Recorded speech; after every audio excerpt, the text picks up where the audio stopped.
आज हम नया चैप्टर स्टार्ट करेंगे, ठीक है। That's I guess your chapter number 5, है ना। पार्ट ए में फॉरेन डायरेक्ट इन्वेस्टमेंट्स की बात करेंगे आज हम, ठीक है। This chapter is important of course, और थोड़ा सा लंबा चैप्टर भी है, तो ये लेगा अच्छे 3-4 क्लासेस, तो मतलब 3 में भी मैक्सिमम 4 क्लासेस, 3 क्लासेस तो लग जाएंगे, ठीक है।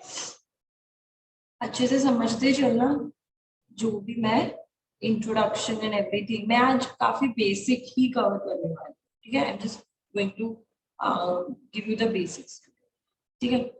सो देखो, बिफोर 1991 क्या सीन था ना इंडिया में, क्या था, क्लोज्ड इकोनॉमी। क्लोज्ड इकोनॉमी पता है आप लोगों को? क्लोज इकोनॉमी आप लोगों ने पढ़ा होगा, स्कूल कॉलेज में भी पढ़ा पढ़ा होगा। इकोनॉमिक्स में क्लोज इकोनॉमी, ओपन इकोनॉमी क्या होता है? एनीवन? एनीवन? नो, कभी नहीं सुना ये टर्म क्लोज इकोनॉमी? बोलो तो।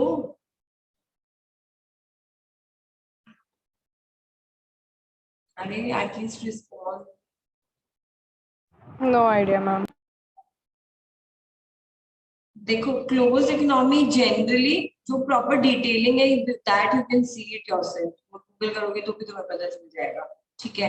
बट जनरली इसका मतलब ये होता है कि कोई भी फॉरेन से हमारी कंट्री की इकोनॉमी में इन्वेस्ट नहीं कर सकता, नहीं कर सकता। क्लोज इकोनॉमी मतलब इंडिया के पास जितना पैसा है हम उतने में ही गुजारा करें, ठीक है। कोई भी ना इनफ्लो आउटफ्लो नहीं हो रहा है कैश का विद एनी अदर कंट्री, मतलब आउटसाइड इंडिया, ठीक है।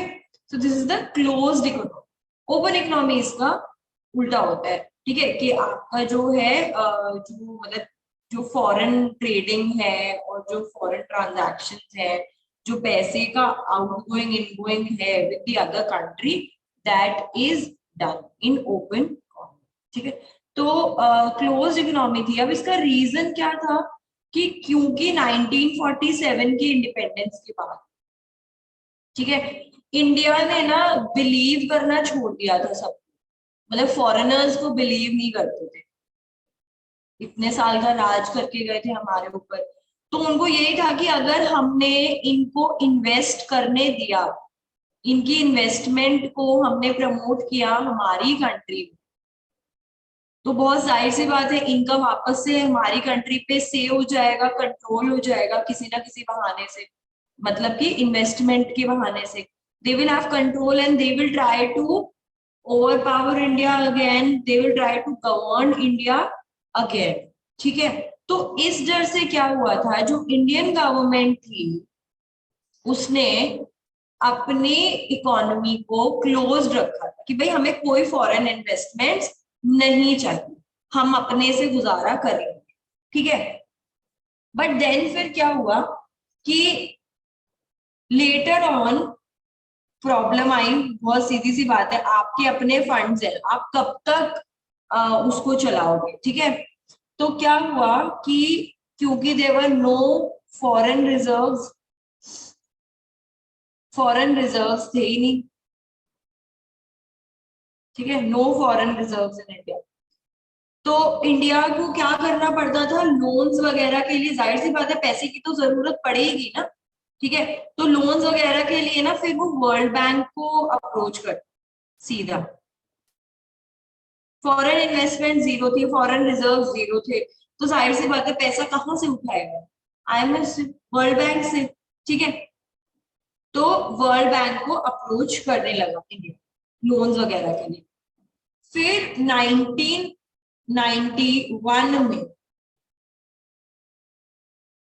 इंडिया ने बिगेस्ट इकोनॉमिक क्राइसिस फेस किया,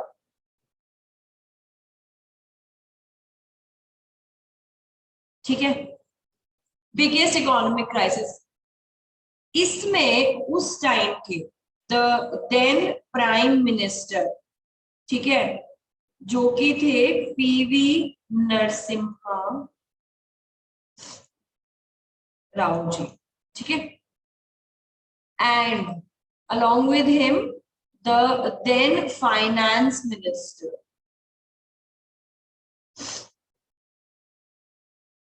Dr. मनमोहन सिंह। ठीक है, इन दोनों ने क्या किया, क्योंकि क्राइसिस, इकोनॉमिक क्राइसिस खतरनाक आ चुका था इंडिया में, तो क्या किया इन्होंने, एक पॉलिसी को इंट्रोड्यूस किया। ठीक है, एक पॉलिसी को इंट्रोड्यूस किया जिसका नाम था LPG। Now what was this LPG? This LPG was liberalized privatization globalization।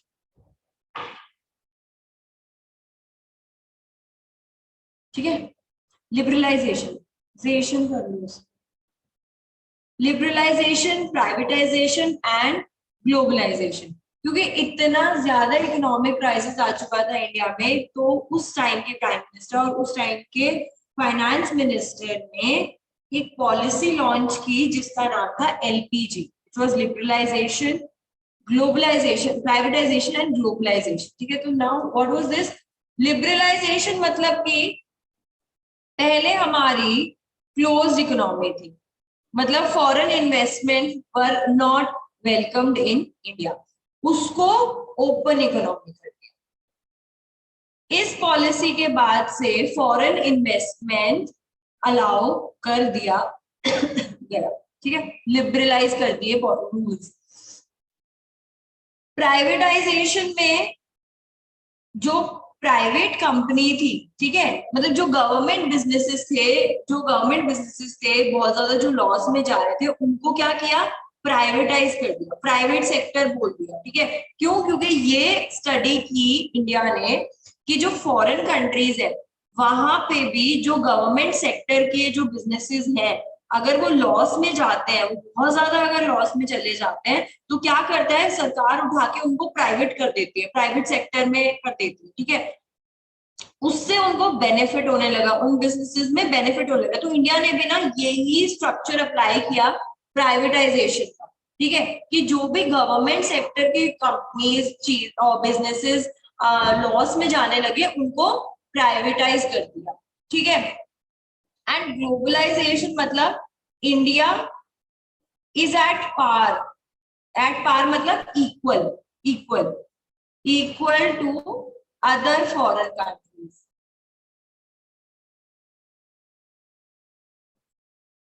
Globalise कर दिया मतलब इंडिया को और वास्ट करने की कोशिश करी कि भाई जैसे बाकी सब कंट्रीज हैं, ठीक है, वैसे इंडिया भी है। इंडिया का प्लेटफॉर्म रेज करना स्टार्ट किया। ठीक है, globally. So this was this entire LPG policy. अब इसके बाद क्या हुआ कि जो फॉरेन इन्वेस्टर्स थे, ट्रेडर्स थे, ठीक है, वो सब इंडिया के टूवर्ड्स अट्रैक्ट होने लगे और उसमें इन्वेस्टमेंट स्टार्ट करने लगे, इंडिया में इन्वेस्टमेंट आने लगी। ठीक है, ट्रेडिंग डेवलप हो गई इंडिया में। Alright, after this LPG policy. अब हाँ, so that is how FDI got a face in India. ठीक है, समझ में आया? Yes ma'am. ठीक है, अब हम है ना छोटी छोटी चीजें देखेंगे इस पूरे चैप्टर में, जो आप लोगों को मतलब जो टर्म्स बेसिकली, ठीक है, जो बार बार आपके सामने आने वाले हैं। So let's just make those terms clear. ठीक है, अब इस चैप्टर में what does investment mean? Investment, देखो इन्वेस्टमेंट ना दो टाइप के हैं। एक है इक्विटी इन्वेस्टमेंट, ठीक है, एक है आपका debt investment.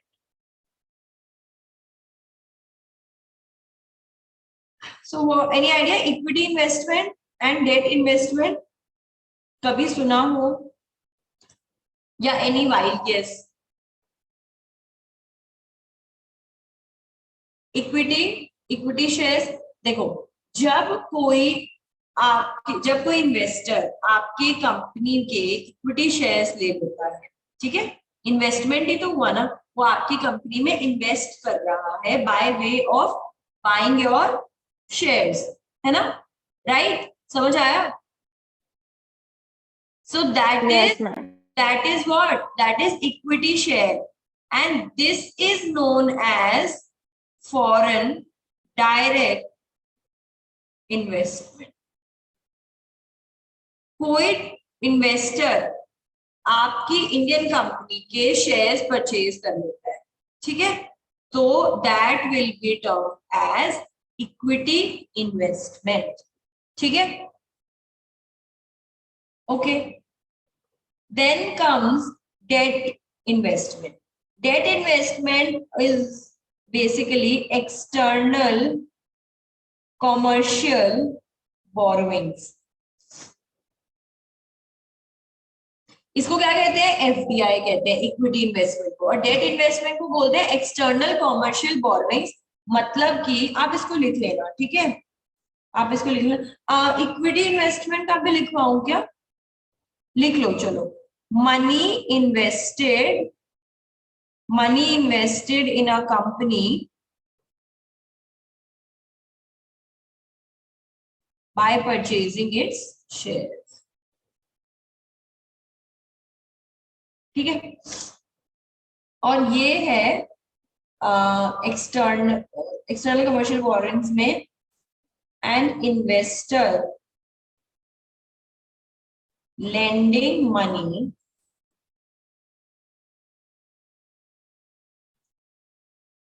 to a firm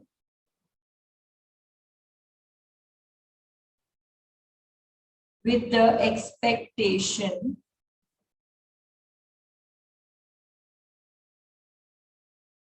that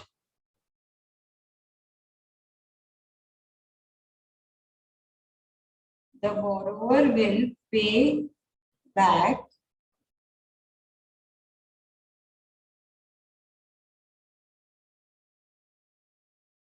the investment with interest. इसमें कुछ नहीं है, डेट इन्वेस्टमेंट में ना काइंड ऑफ बोरोइंग होता है। लोन मतलब जैसे आपने लोन दिया, मैंने लोन दिया एक कंपनी को, ठीक है, अब मैं क्या एक्सपेक्ट करूंगी? भाई मेरे को लोन चुकता करेगा, अब लोन चुकता करेगा प्लस मुझे इंटरेस्ट भी देगा, ठीक है। So basically that is known as debt investment which is known as external commercial borrowings. आप बोरो करते हो, मतलब कि जो इन्वेस्टर होता है वो कंपनी को देता है, ठीक है, कंपनी को मनी लैंड करता है, ओके। क्लियर दोनों, debt investment and equity investment? Yes, ma'am. ठीक है, जॉट डाउन कर लिया, जिसको भी करना था जॉट डाउन? Yes, ma'am. चलो, अब एक चीज, अब देखो,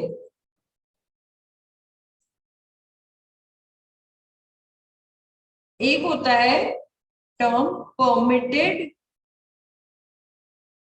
सेक्टर्स, ठीक है, एक है प्रोहिबिटेड सेक्टर्स। ये दोनों टर्म्स हैं जो आप इस पूरे चैप्टर में देखेंगे, ठीक है। परमिटेड सेक्टर्स बेसिकली वो होते हैं जिसमें sectors in which FDI is allowed, ठीक है। कौन कौन से ऐसे सेक्टर्स हैं जिसमें फॉरेन डायरेक्ट इन्वेस्टमेंट अलाउड है इंडिया में? और यहाँ पे जाहिर सी बात है, not allowed. Sectors in which FDI is not allowed are prohibited sectors, और जहां पे अलाउड है वो है परमिटेड सेक्टर्स, ठीक है। अब एक चीज देखेंगे, इन्वेस्टमेंट हाउ डन, किस तरीके से एफडीआई इन्वेस्टमेंट्स होते हैं? दो तरीके, एक है आपका अप्रूवल रूट, एक है आपका automatic route. Approval route, as the name suggest, approval of government of India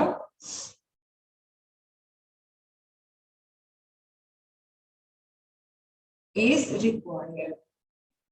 ठीक है, required का before making या whatever receiving, या तो आप रिसीव कर रहे हो कोई एफडीआई फॉरेन डायरेक्ट इन्वेस्टमेंट, या तो फिर आप खुद फॉरेन डायरेक्ट इन्वेस्टमेंट कर रहे हो। ठीक है, इस रूट में सरकार की परमिशन की जरूरत इंपॉर्टेंट, मतलब जरूरत है, इंपॉर्टेंट। ठीक है, और ऑटोमेटिक रूट में no approval.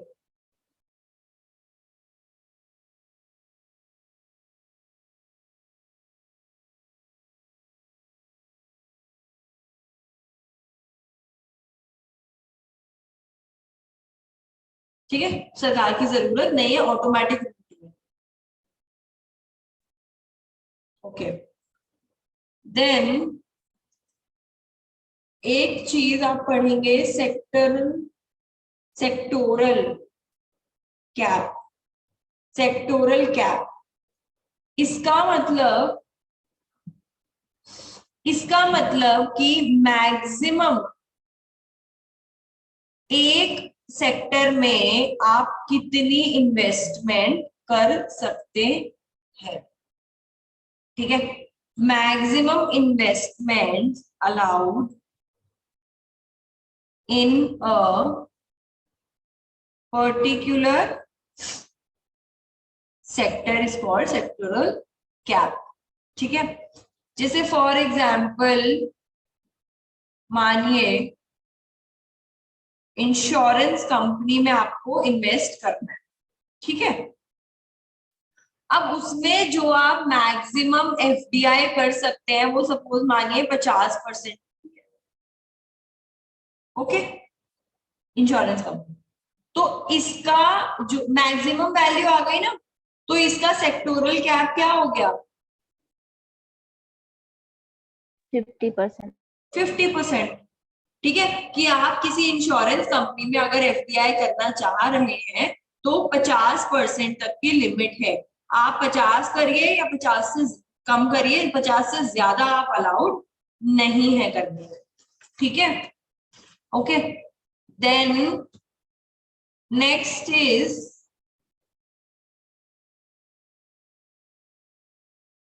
Basis of investment.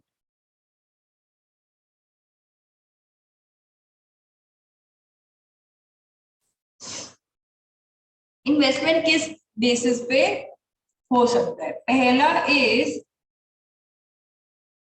Repatriation basis. Repatriation basis, ये टर्म हमने लास्ट चैप्टर में भी पढ़ा था। रिपैट्रिएशन क्या था, याद है? एंड नॉन रिपैट्रिएशन, याद है किसी को? देखो, रिपैट्रिएशन मैंने आप लोगों को बच्चे बताया था, टू टेक बैक मनी। याद आया? अपना मनी वापस ले लेना। ठीक है, किसी ने इन्वेस्ट किया है इंडिया में, सपोज मानिए रिपैट्रिएशन बेसिस पे किया है। ठीक है, तो वो क्या करेगा, वो आएगा, इन्वेस्ट करेगा, जितने इन्वेस्ट किया किया, जो कमाया कमाया, कमाया हुआ सारा पैसा वापस ले जाएगा। क्या था रियल, लास्ट चैप्टर में क्या पढ़ा था हमने? Realise, repatriate and surrender. अब याद आया कुछ? हाँ, बता तो दो, हाँ या ना तो बोल दो। Yes ma'am. ओके, तो जो रिपैट्रिएशन बेसिस पे अगर इन्वेस्टमेंट होगी,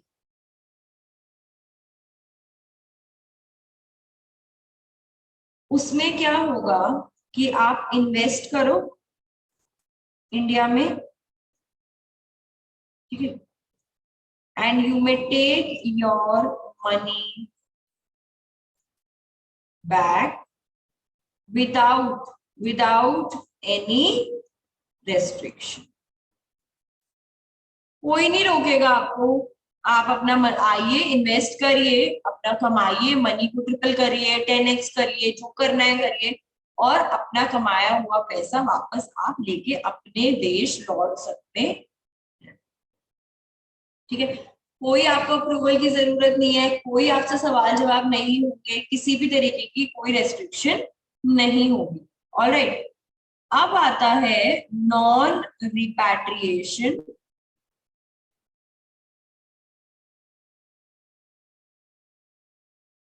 बेसिस। तो इसमें क्या बोल रहा है कि आप इन्वेस्ट करिए इंडिया में, but you can not take your money back with you, ठीक है। आप नहीं लेके जा सकते इंडिया से बाहर, exception of course need, what does it need? It needs RBI की अप्रूवल।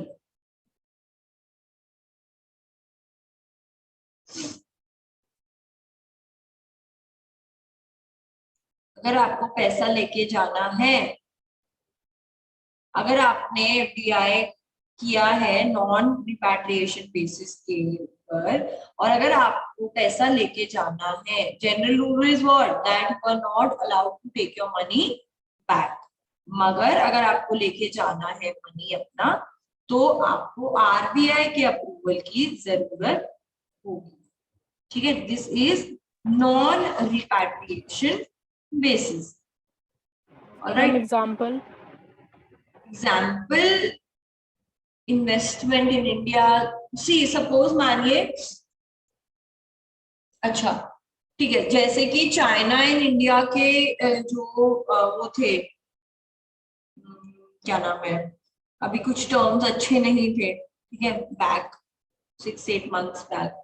तो सपोज मानिए कि अगर चाइना को अब डायरेक्टली फॉरेन इन्वेस्टमेंट को इंडिया मना नहीं कर सकता, ठीक है, हम आगे पढ़ेंगे, आज ही क्लास में पढ़ेंगे कि कौन इन्वेस्ट कर सकता है इंडिया में, ठीक है। तो सपोज मानिए कि चाइना इन्वेस्ट करना चाहती है, ठीक है। अब अगर चाइना ने, अब डायरेक्टली तो इंडिया मना नहीं करेगा, क्योंकि दिस इज इम्पोर्टेंट है ना, एफडीआई के लिए क्यों मना करेंगे। लेकिन अगर मानिए कि कर दिया अलाउ इंडिया ने, ठीक है, अब चाइना को नॉन रिपैट्रिएशन बेसिस पे अलाउ किया, ठीक है, कि आपने जो कमाया आप इंडिया का पैसा नहीं लेके जा सकते। अब अगर डिपेंड करता है इंडियन गवर्नमेंट पे कि वो अलाउ करेगी चाइना को वापस पैसा लेके जाने या नहीं करेगी, that depends on the RBI approval. मुझे नहीं लगता वो कभी भी अलाउ करेगी चाइना को कि वो फॉरेन इन्वेस्टमेंट के बाद में अपना पैसा वापस ले, ठीक है। So that's how this basis work, okay। then next is, देखो इसके अंदर जो हम एक टर्म पढ़ेंगे रेमिटेंस, उसका मतलब है, मतलब नहीं, बट उसका रेफरेंस कह लो इस चीज से जो मैं समझा रही हूँ, ठीक है। देखो एफडीआई में क्या होगा कि फॉरेन, जाहिर सी बात है फॉरेन एक्सचेंज से डीलिंग्स होंगी, डीलिंग्स विल बी सारी फॉरेन एक्सचेंज, ठीक है। मतलब कि आपका सपोज मानो कुछ भी है, अगर यूएस डॉलर है तो वो कन्वर्ट किस में होगा,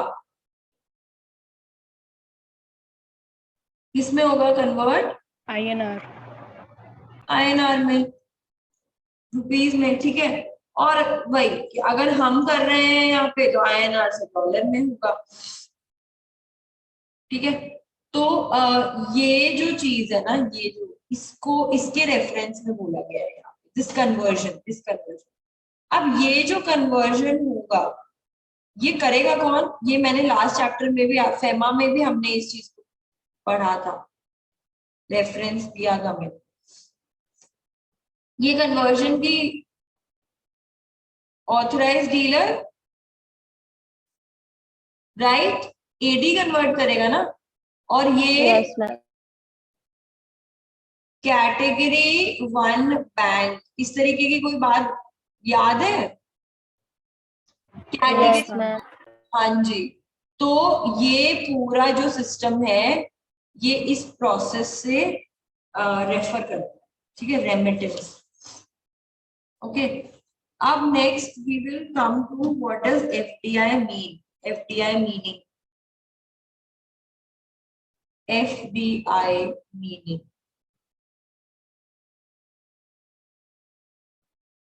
देखो ये एक एंटिटी है, ठीक है।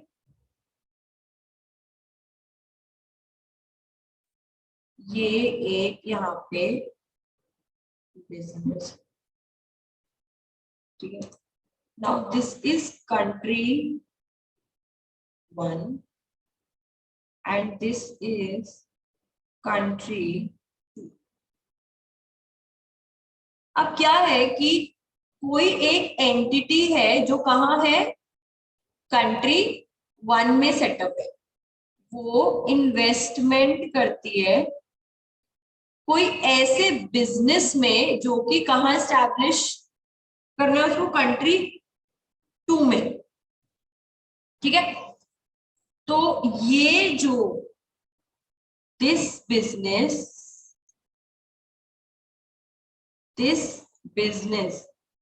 कौन कर रहा है, इन्वेस्ट कौन कर रहा है, एंटिटी जो कहाँ बेस्ड है, कंट्री 1 में।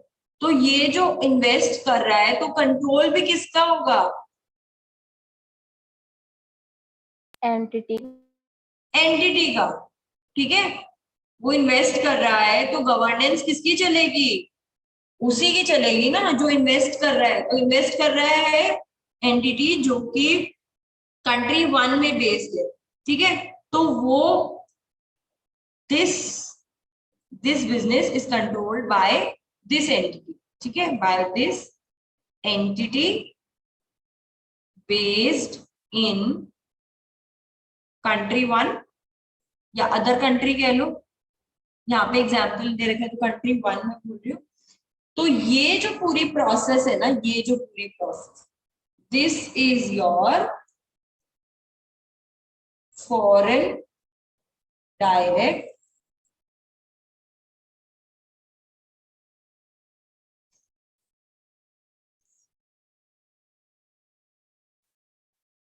ठीक है।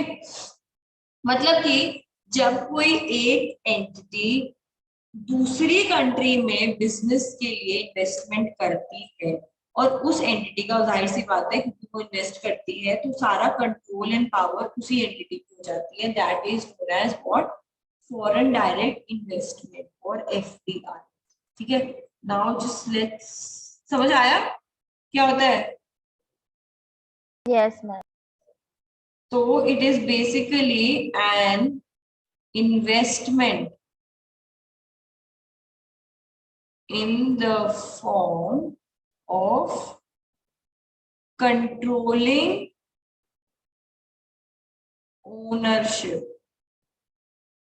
किस फॉर्म में होती है, ओनरशिप को कंट्रोल करने के फॉर्म में होती है, ठीक है। किसमें, इन अ बिजनेस इन 1 कंट्री, ठीक है। किससे, by an entity which is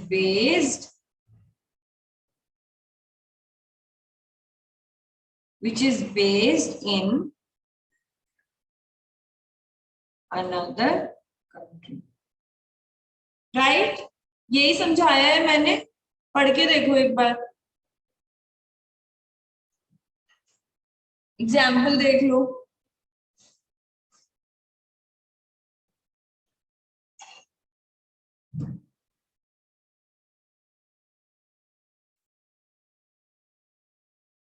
बताओ, आया समझ? Yes, ma'am. तो इस प्रोसेस को, इस सारे इन्वेस्टमेंट को, और किस वे में, इन्वेस्टमेंट इन द फॉर्म, मतलब investment in the form of controlling ownership, मतलब इन द सेंस आप इन्वेस्ट कर रहे हो तो कंट्रोलिंग पावर सारी आप ही को मिल जाती है उस पर्टिकुलर बिजनेस की जिसमें आप इन्वेस्ट कर रहे हो, ठीक है। एंड बिजनेस एक कंट्री में होता है और एंटिटी जो इन्वेस्ट कर रही होती है वो दूसरी कंट्री में होती है, तो कंट्री टू कंट्री बेसिकली आपका जो है वो होता है, ट्रांजैक्शन होता है, ठीक है। Okay, so this is FDI. एक टर्म आप पढ़ेंगे, फॉरेन करेंसी।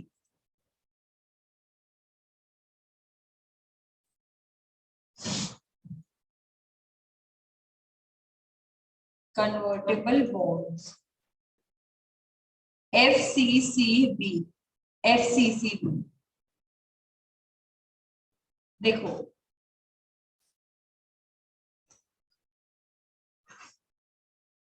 ये एक इंडियन पार्टी है, ठीक है। इसने ना लोन लिया,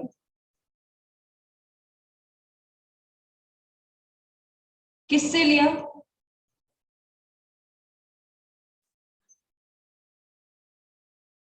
फॉरेन पार्टी से। तो ये तो बोरोवर हो गया, ये क्रेडिटर हो गया। अब किस में लिया? यूएस डॉलर, ठीक है। ये सिचुएशन समझ में आ गई? अब आगे की स्टोरी ये है that this FCCB, foreign currency convertible bonds, foreign currency convertible bonds, name समझने की कोशिश करो, ठीक है। Foreign currency convertible bonds, dollars में लिया था, लोन किस में लिया? डॉलर्स में, ठीक है। तो this FCCB are always always issued in foreign currency. जाहिर सी बात है, क्यों भाई, हम इंडिया के होके बाहर से लोन ले रहे हैं तो इंडियन मनी में थोड़ी ना वो हमें देंगे, वो फॉरेन करेंसी में ही तो हमें देंगे। तो this is always issued in foreign currency. इसकी जो रीपेमेंट है वो भी फॉरेन करेंसी में होती है, इस पे जो इंटरेस्ट होता है वो भी फॉरेन करेंसी में ही पे होगा। Everything of FCCB is done in foreign currency and not Indian, ठीक है। अब क्या हुआ कि now in lieu of loan ले लिया, तो इंडियन पार्टी ने क्या किया? इंडियन पार्टी ने फॉरेन पार्टी को कुछ तो देना पड़ेगा ना, बॉन्ड्स इशू कर दिए, ठीक है। बॉन्ड्स इशू कर दिए, क्या bond? FCCB, foreign currency convertible bonds. Loan उठाया, ठीक है। इंडियन पार्टी ने फॉरेन पार्टी से लोन उठाया और बदले में उसने उसको एफसीसीबी दे दिया, ठीक है। अब सपोज मानिए कि दिस बॉन्ड, इन बॉन्ड जो इशू करा था बॉन्ड, उसको फॉरेन कंपनी को जो दिया था, इसके टेन्योर क्या था? 5 इयर्स का, 5 इयर्स। अब आफ्टर दिस 5 इयर्स जो होल्डर है इसका, द एफसीसीबी होल्डर, या कह लो तुम जो फॉरेन पार्टी थी,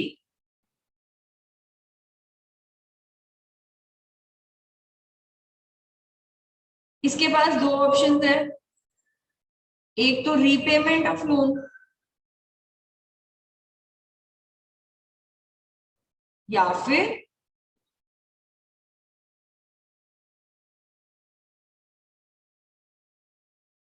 receive shares of company in place of loan।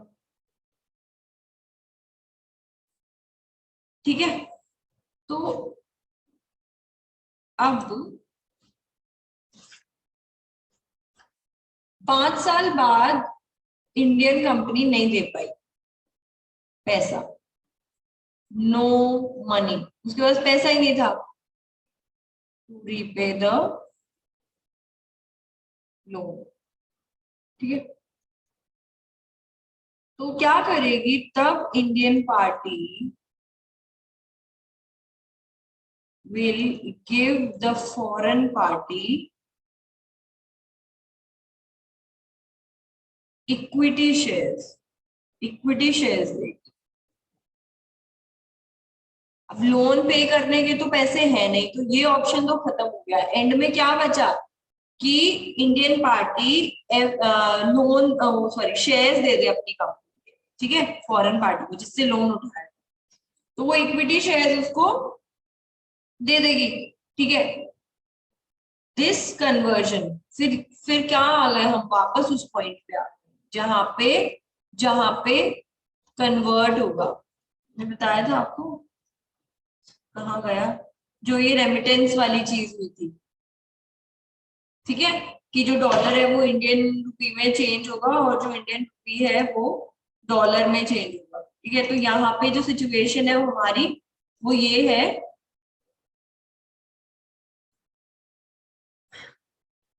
that now this conversion of loan जो borrowing ली थी टू इक्विटी, क्योंकि लोन तो हम दे नहीं पाए और अब हम दे रहे हैं उसके उसके एवज में हम दे रहे हैं इक्विटी। ठीक है, तो इक्विटी दिस इज FDI।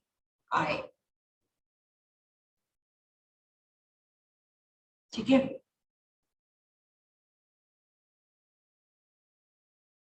जैसे ही ये कन्वर्ट होगा ना इसको FDI बोल दिया जाएगा। तो यहाँ पे क्या है, ये फॉरेन करेंसी कन्वर्टेबल बॉन्ड्स। ठीक है, जब इंडियन पार्टी फॉरेन पार्टी से लोन लेती है, ठीक है, अब उसमें वो मतलब FCCB का कॉन्सेप्ट तुमको समझना है कि ये कौन से बॉन्ड्स होते हैं और ये कैसे FDI कहलाते हैं। ठीक है, ये बॉन्ड्स कैसे FDI कहलाते हैं, तो ये ऐसे FDI कहलाते हैं कि अगर इंडियन पार्टी ने लोन लिया है फॉरेन किसी पार्टी से, ठीक है, अब फॉरेन पार्टी के पास दो और इंडियन पार्टी ने उसके एज ए सिक्योरिटी बॉन्ड्स रख देता है। ठीक है, कि अगर रीपेमेंट नहीं हो पाया तो ये बॉन्ड्स, तो अब जाहिर सी बात है फॉरेन कंट्री के पास में फॉरेन पार्टी के पास में दो चीजें हैं, या तो उसका लोन लौटा दो, ठीक है, और या तो फिर उसका शेयर्स दे दो उसकी उस कंपनी में। ठीक है, उस कंपनी में शेयर्स दे दो। अब क्या हुआ, अगर इंडियन पार्टी लोन नहीं दे पाती है, पहली बात तो लोन अगर दे दे तो बात ही खत्म है, FCCB का रोल ही खत्म हो जाएगा, बॉन्ड्स की कोई जरूरत नहीं है फिर आपको, लोन दे दिया खत्म बात। लेकिन अगर लोन रीपे नहीं कर पाती है इंडियन पार्टी, तब एक पॉइंट आता है जहां पे उस कंपनी के बॉन्ड्स जो रखे होते हैं वो फॉरेन पार्टी को दे देता है और वो एज एन इन्वेस्टमेंट उस इंडियन कंपनी में हो जाता है, मतलब कन्वर्ट होके बॉन्ड इन इक्विटी शेयर्स, जो लोन होता है वो इक्विटी में कन्वर्ट होके एज एन इन्वेस्टमेंट काम करता है। ठीक है, so this is the whole concept of this FCCB which you need to know। okay, समझ आया? Yes, ma'am. Yes, ma'am. ठीक है, then okay, then another small yet important topic, and I'll release the class जल्दी आज, ठीक है। by one, I guess. The next is who can invest. अब invest कौन कर सकता है, मतलब एफडीआई कर कौन सकता है, अब देखो।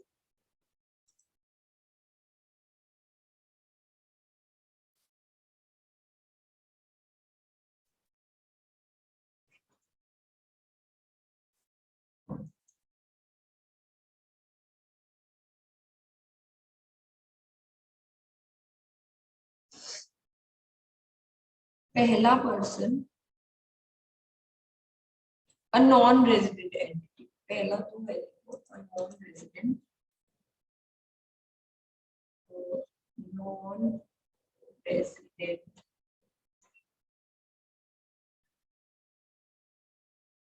ठीक है।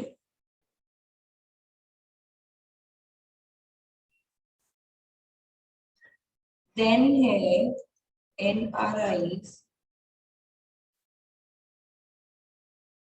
resident in Nepal and Bhutan.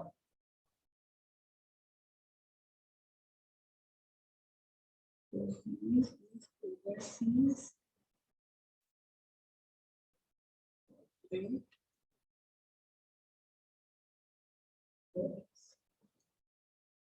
ठीक।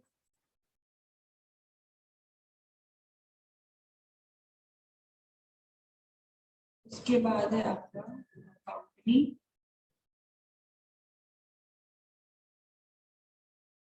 Plus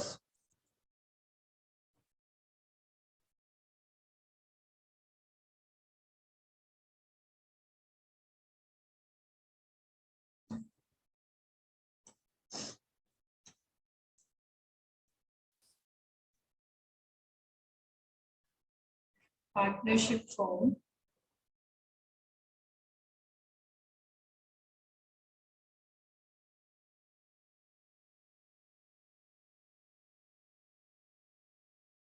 incorporated outside India.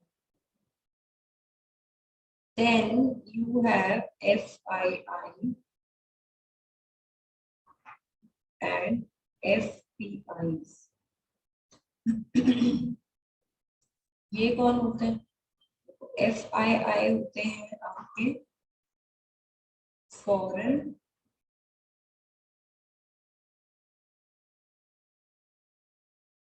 Institutional investor, ठीक है। एफपीआई होते हैं आपके फॉरेन पोर्टफोलियो, एक ही बात है, सेम है ये। एसेट कोई बहुत there is no big difference, I will tell you everything in a while.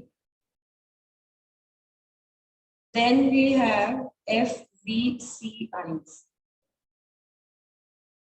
ये एफवीसीआईज कौन होते हैं? They are foreign venture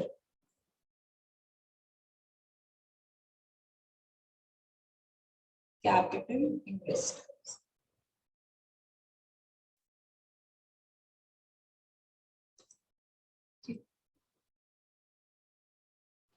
And the last one is a non-resident.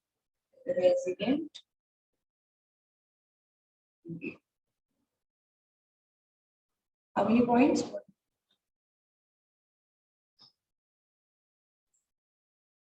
7. Yes. अब ये एक एक करके हम देख लेते हैं कि ये कौन होते हैं, कौन लोग होते हैं। कर लिया कॉपी?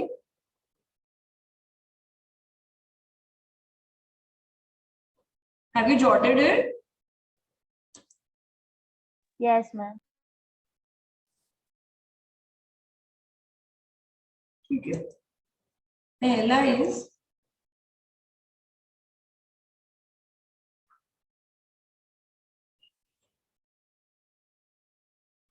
अब कौन होते हैं नॉन रेजिडेंट एंटिटी? देखो इनके बारे में कुछ पॉइंट्स हैं, वो प्लीज लिख लीजिए। ये लोग इन्वेस्टमेंट कर सकते हैं इंडिया में एज पर एफडीआई की पॉलिसी। जो भी एफडीआई ने पॉलिसीज बनाई है नॉन रेजिडेंट एंटिटीज के लिए, वो ये फॉलो करे और एफडीआई में इन्वेस्ट, मतलब एफडीआई कर सकते हैं इंडिया में। These people cannot invest in, of course, prohibited sectors. ठीक है? Then these are entity or any citizen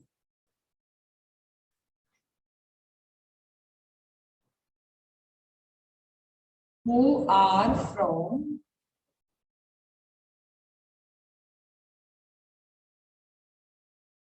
the country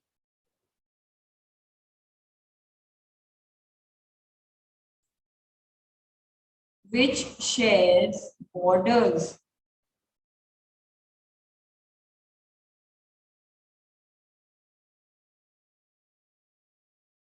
with India.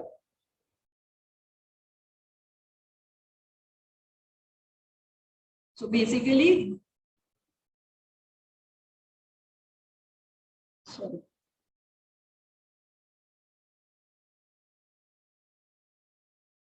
these can invest under government route only. मतलब अगर सरकार परमिट करेगी इन्वेस्ट करने की, ठीक है, तभी ये कंट्रीज, कौन से countries? Which share border with India. ठीक है, तो कौन सी कंट्रीज हैं जो बॉर्डर शेयर करती हैं?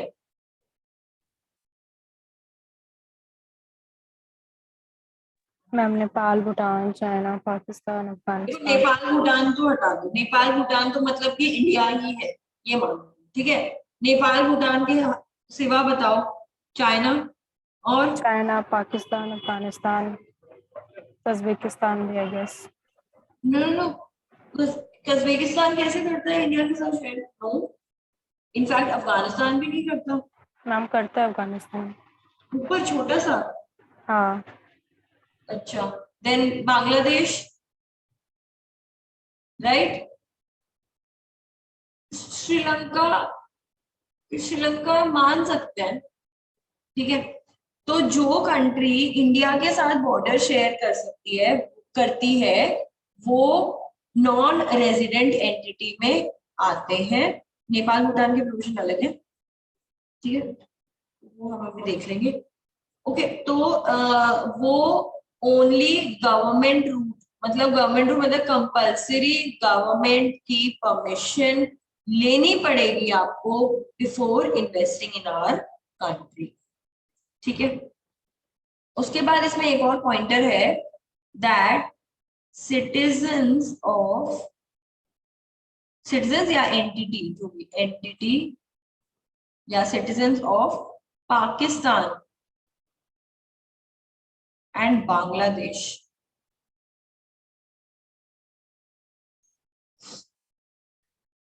can only be made under government और स्पेसिफाई कर दो बांग्लादेश एंड पाकिस्तान। ठीक है, देन एक और इसमें है that citizens of entity of Pakistan, कोई पाकिस्तानी एंटिटी है, अरे आगे पॉइंट नीचे लिखने होगा, लंबा पॉइंट है।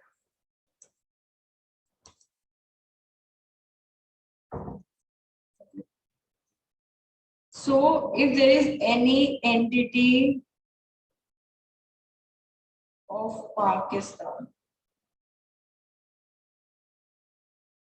cannot invest प्रोहिबिट कहाँ कर दिया, कौन से सेक्टर्स में? In defence, space and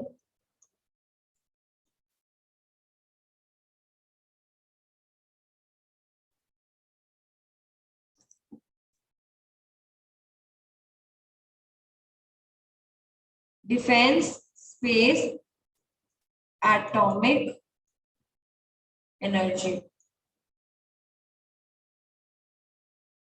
and other prohibited sectors.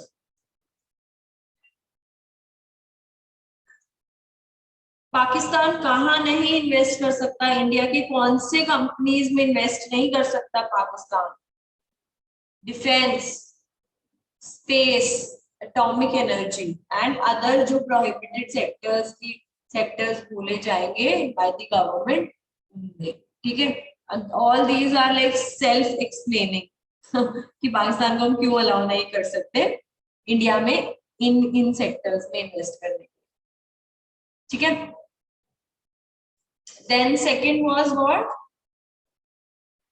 NRIs resident in Nepal and Bhutan, है ना, यही था ना सेकंड पॉइंट, बी पॉइंट।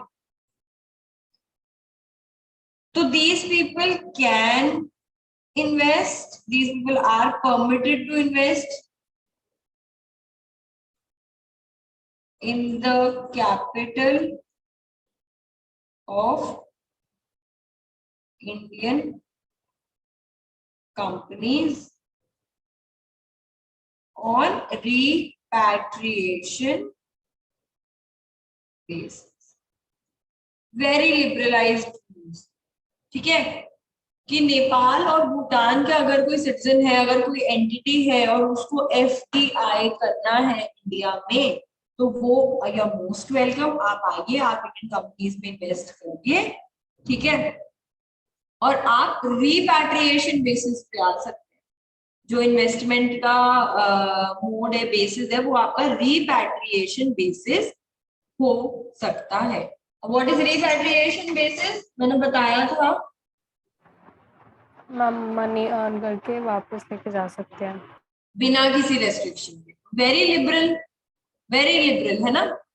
तो नेपाल और भूटान के लिए बहुत लिबरलाइज पॉलिसी है ये, ठीक है, for investing in India. Then next is आपका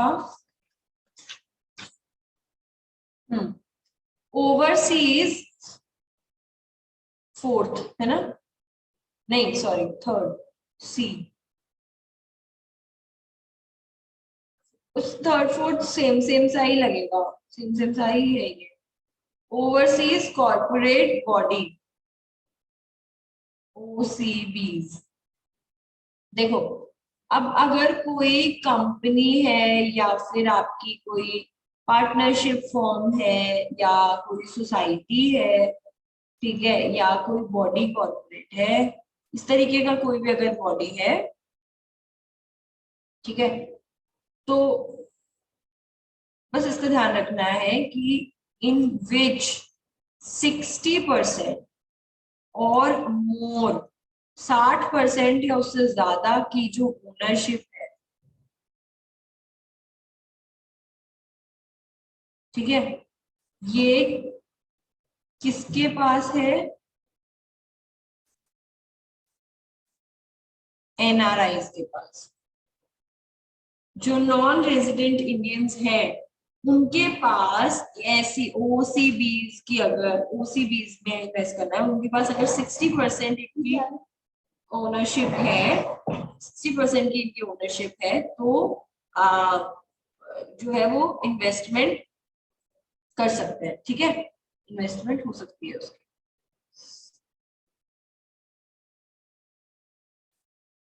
The next is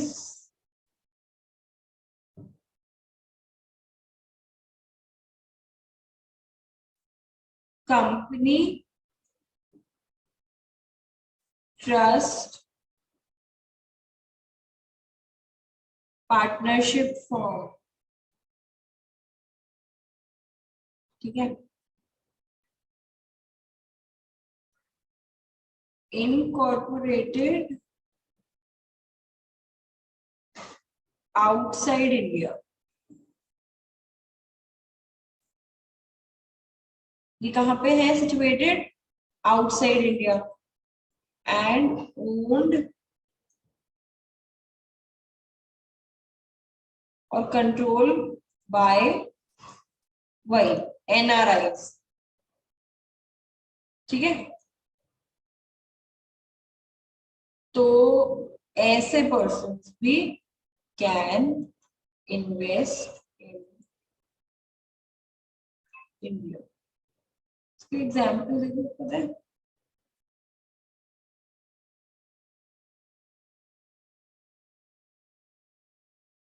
जैसे कि वो उसका पति कौन है, Ahuja, Anand Ahuja. No no no, Yes, ma'am. तो वो इसमें आएगा शायद, because he is an NRI ना. एनआरआई तो है वो, नहीं एनआरआई कहाँ का है वो? जी, हम रहते तो लंदन में हैं. रहते तो लंदन में है लेकिन है तो Indian, is a non resident Indian I guess. Priyanka Chopra,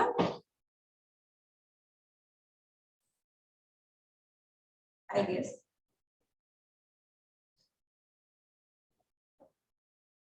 देखो प्रियंका चोपड़ा ने अपना एक वो खोला है ना, रेस्टोरेंट. Yes, ma'am. वहां पे, तो it is kind of what, of a business entity जो कि सेटअप हुई है इनकॉर्पोरेटेड आउटसाइड इंडिया, है ना. और वो किससे कंट्रोल होती है, एनआरआई से कंट्रोल हो रही है ना. ठीक है, मतलब अगर हम उसको एज फॉर टाइम बीइंग ये माने कि उसकी इंडियन सिटीजनशिप हट गई है, ठीक है, तो अगर उसको हम एनआरआई नॉन रेजिडेंट इंडियन मान ले, तो she can invest in India. तो she can very well fall in this example, right. हो सकती है या नहीं हो सकती है, Yes, ma'am. है ना.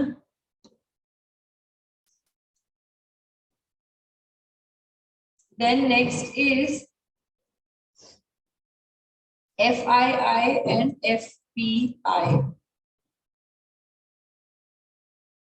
देखो ये जो होते हैं ना, ये basically these can invest in India but only in listed companies or companies proposed to be listed. FII foreign portfolio investors, या FII क्या था, फॉरेन कौन से इन्वेस्टर्स, इंटरनेशनल, इंस्टीट्यूशनल, कौन थे इंस्टीट्यूशनल. हाँ, तो ये जो इन्वेस्टर्स होते हैं ना, ये सिर्फ लिस्टेड कंपनीज या propose to be listed companies में ही find out. What is a listed company, what is it, बताओ, पता है. Ma'am, listed on stock exchange. है, हम listed company पूछा ना आपने, हाँ हाँ. which are listed on stock exchange. तो उन कंपनीज में ही ये आपकी इन्वेस्टमेंट कर सकते हैं. ऑलराइट,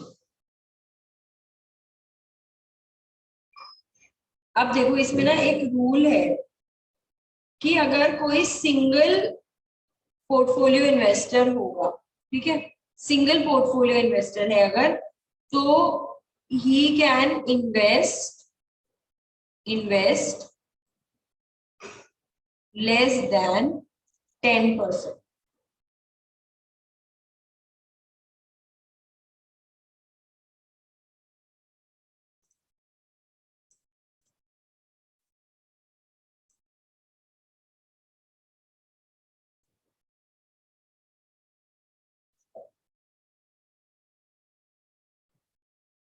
और एग्रीगेट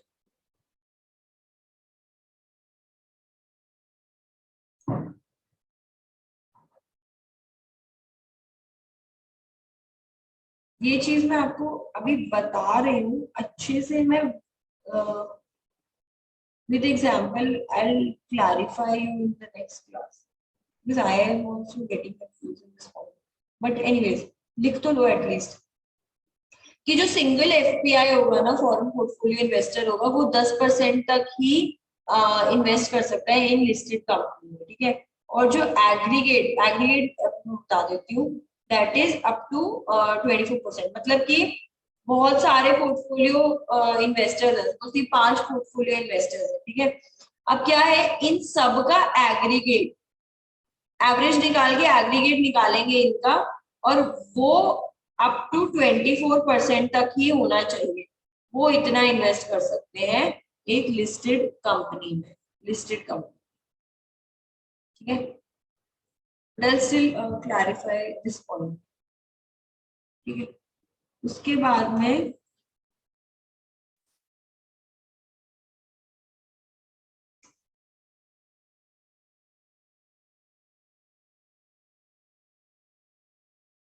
नेक्स्ट इज FVCI। क्या था ये? फॉरेन वेंचर, है ना। तो this is registered with SEBI, मतलब इन्वेस्ट ओनली इन, जो स्टार्टअप बिजनेसेस होते हैं ना, FVCI सिर्फ उन्हीं में इन्वेस्ट करते हैं, ठीक है। फॉरेन वेंचर क्या था? Capital investor. Foreign venture capital investors are registered with SEBI, ठीक है। एंड ये आपके सिर्फ जो स्टार्टअप बिजनेसेस होते हैं उनमें ही इन्वेस्ट करते हैं, एंड दे मे कंट्रीब्यूट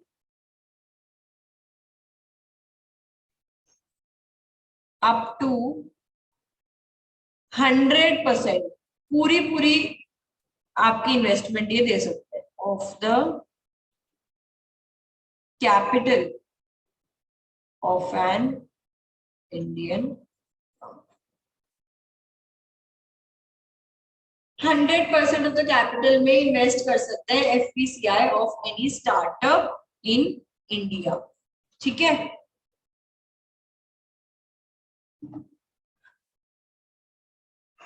बस ये जो स्टार्टअप है ना, they must B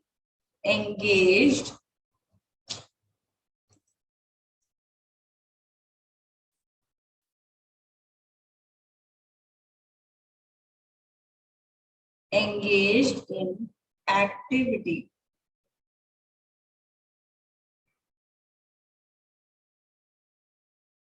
mentioned in notification issued by the RBI। बस प्रोवाइडेड कंडीशन क्या है, अगर कोई ये स्टार्टअप वो स्टार्टअप है जो कि RBI के नोटिफिकेशन में मेंशन है, ठीक है, तो तभी वो FCI उस पर्टिकुलर स्टार्टअप में इन्वेस्ट कर सकता है, ठीक है। This is the condition, RBI की नोटिफिकेशन में मतलब RBI एक लिस्ट निकालेगा फॉर दीज FVCIs, ठीक है, कि ये पर्टिकुलर स्टार्टअप्स रेडी, मतलब स्टार्टअप बिजनेसेस हैं अभी जिनमें आप इन्वेस्ट कर सकते हो। अब ये सपोज मानिए engage in activities mention, suppose मानिए कि कोई एग्रीकल्चर रिलेटेड कोई स्टार्टअप है, ठीक है, और वो जो एग्रीकल्चर एक्टिविटी है वो RBI ने अपनी, जैसे लिस्टेड कंपनीज हो गई कि भाई आपके स्टॉक एक्सचेंज में ये जो कंपनीज मेंशन होती है वो लिस्टेड कंपनी है। अब RBI ने सपोज मानिए कोई 5 ऐसे बिजनेस बता दिए कि ये स्टार्टअप बिजनेस हैं, सपोज मानिए एक एग्रीकल्चर का हो गया, ठीक है, एक कोई ज्वेलरी हो गया, एक क्लोथिंग का हो गया, ठीक है। इस तरीके से 4-5 लिस्ट दे दिया RBI ने, नोटिफाई कर दिया, ठीक है, कि ये नए स्टार्टअप्स हैं, these are startup businesses in India, जिसमें कि फॉरेन वेंचर के जो इन्वेस्टर्स हैं वो इन्वेस्ट कर सकते हैं। सो अब सपोज मानिए कि some foreign investor wants to invest in organic farming, ठीक है। अब वो लिस्ट में है नहीं, जो आरबीआई ने नोटिफिकेशन से बताया है वो उस लिस्ट में स्टार्टअप है नहीं, तो वो नहीं अलाउ हो पाएगा उस पर्टिकुलर मतलब ऑर्गेनिक जो फार्मिंग के स्टार्टअप है उसमें इन्वेस्ट करना नहीं पॉसिबल होगा उस फॉरेन इन्वेस्टर के लिए, फॉरेन वेंचर कैपिटल इन्वेस्टर के लिए। तो बेसिकली इसमें कंडीशन सिर्फ यही है कि जो जो एक्टिविटीज मेंशन स्पेसिफिकली मेंशन्ड है आरबीआई के, एफवीसीआई सिर्फ उन्हीं स्टार्टअप्स में इन्वेस्ट कर सकते हैं। वो कितना कर सकते हैं? Total percent, up to 100% of capital वो इन्वेस्ट कर सकते हैं, ठीक है। फिर है the last point for today, non resident Indian, NRIs कैसे इन्वेस्ट कर सकते हैं? तो देखो, these people can invest in national pension system, national pension system, ठीक है। एनआरआईज कहाँ इन्वेस्ट करेंगे? नेशनल पेंशन सिस्टम में,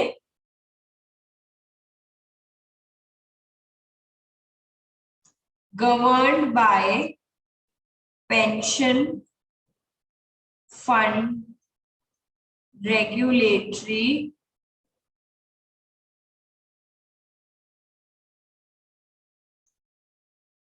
and development authority, that is PFRDA, ठीक है। कहाँ इन्वेस्ट, कहाँ एफडीआई कर सकते हैं एनआरआईज? नेशनल पेंशन सिस्टम में भी, मतलब एक ऑप्शन हम लोग के पास इसमें भी करने का है इन्वेस्टमेंट। इसका क्या मतलब है कि जैसे, इसका सिंपल मतलब है कि आप इस फंड में, इस सिस्टम में, इस बेसिकली एक रिजर्व काइंड है, जैसे नौकरी कोई करेगा, अपनी पेंशन इकट्ठी कर रहे हैं बेसिकली। आप अभी इन्वेस्ट करिए, ठीक है, और फिर आप अपने ओल्ड एज में फ्यू इयर्स लेटर आप उसको, उस मनी को ले सकते हैं। तो अभी प्रेजेंटली आप इन्वेस्ट करिए एंड आप फ्यूचर में उस मनी को वहां से खाली करवा के वहां से लेके यूज कर सकते हैं, ठीक है। So basically this has to be national pension system and it has to be governed by pension fund regulatory and development authority of India, ठीक है। तो आप अभी इसमें कंट्रीब्यूट करें एंड बाद में रिटायरमेंट पे जो भी, मतलब जो भी एज है 60, 62, 65 व्हाटएवर एज पर दी रूल्स, ठीक है, आप इस मनी को फिर यूज कर सकते हैं, ठीक है। सो दिस वाज अबाउट क्या, who can invest under FDI in India.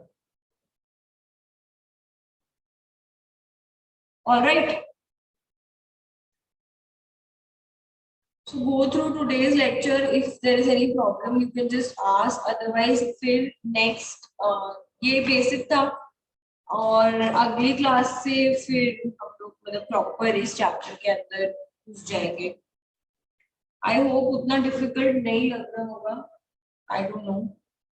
No ma'am. I mean, आज तो वैसे भी it was just basics only.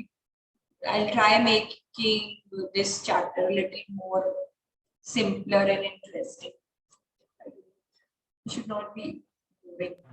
Ma'am बस थोड़ी एग्जांपल्स और दे दिया करो आप प्रैक्टिकल लाइफ के। क्या पता है प्रैक्टिकल लाइफ का क्या होता है ना, कि then you need to actually know foreign company कौन सी है, फिर इंडियन कंपनी कौन सी है। प्रैक्टिकल एग्जांपल्स में ना you need to have the accuracy, ठीक है। The problem is that Now if supposingly I give you an example which is not accurate, okay, तो तुम्हारे को हो सकता है कि किसी तरीके का मिसगाइडेंस हो जाए, ठीक है। Me as a teacher will never want कि आप लोगों को मैं मिसगाइड करूं, समझ रहे हैं आप? तो मैम एक्यूरेट ही दे दो ना। एक्यूरेट मैं दे दूं, but there is a lot to research there. then see I have this habit basically। अच्छा, any questions regarding the chapter regarding today's class तो बता दो मुझे, नहीं है तो फिर I'll stop the recording। No ma'am.